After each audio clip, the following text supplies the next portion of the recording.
Good morning, students. Continuing with the chapter number 4, Ecosystems. The interactive components of an ecosystem. There are two components in the ecosystem, biotic and abiotic. Biotic components involves all the living things like plants, animals, human beings and microorganisms. Abiotic components includes the non-living things which affect the ecosystem like air, water, soil, light and temperature. Abiotic components. Light. Light is a very important component which affects the ecosystem.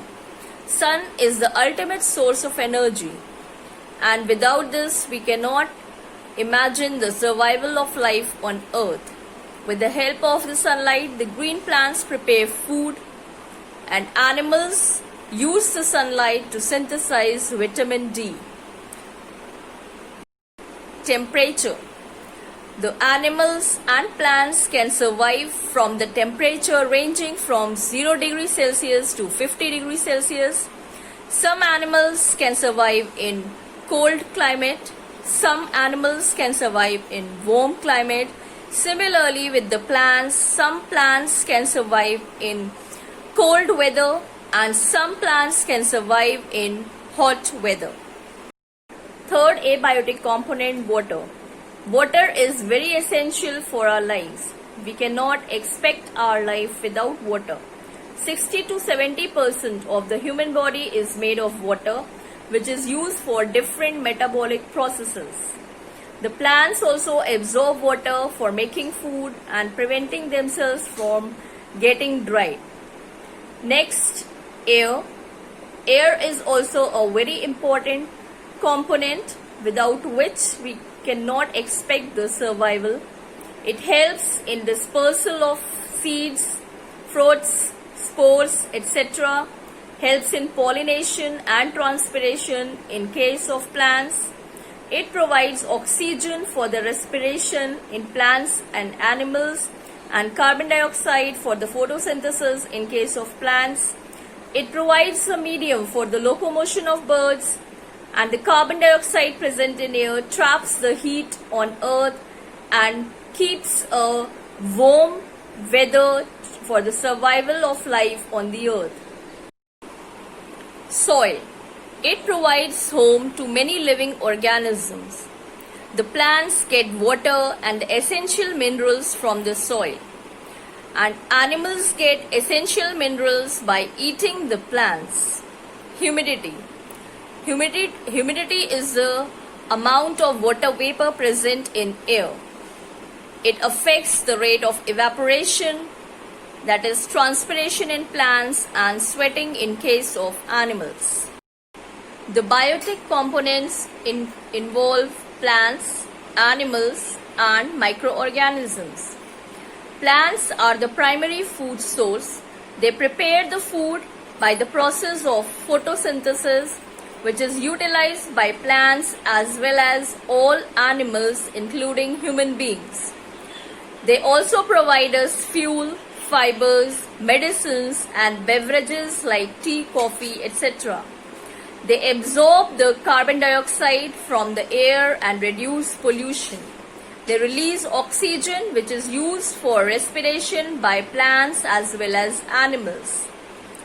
Animals depend on plants for food. They move from one place to another in search of food as well as shelter. The third biotic component are microorganisms. They are found everywhere: water, air, soil, in our body, and as well as in the dead and decomposed matter. The biotic components are categorized in three main categories: producers, decomposers, and consumers. The green plants are the producers as they produce food by the method of photosynthesis. They are also called autotrophs as they have the self-nutrition. The animals are the consumers or heterotrophs because they depend on plants for their nutrition. All animals fall under this category. They can be categorized again as primary, secondary and tertiary. The primary consumers which directly feed on the plants, they are also called herbivores. Secondary consumers which depend on the primary consumers, that means herbivores, for their nutrition are called secondary consumers.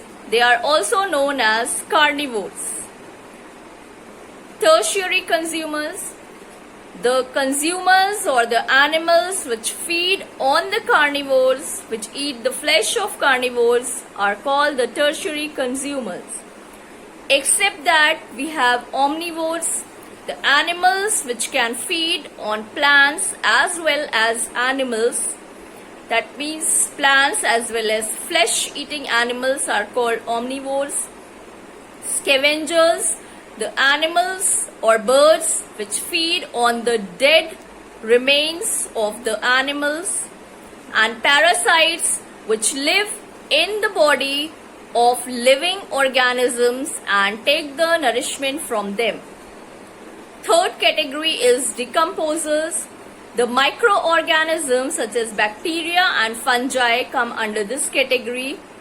They decompose the dead remains of plants and animals and so help in recycling of the nutrients and keep the environment clean.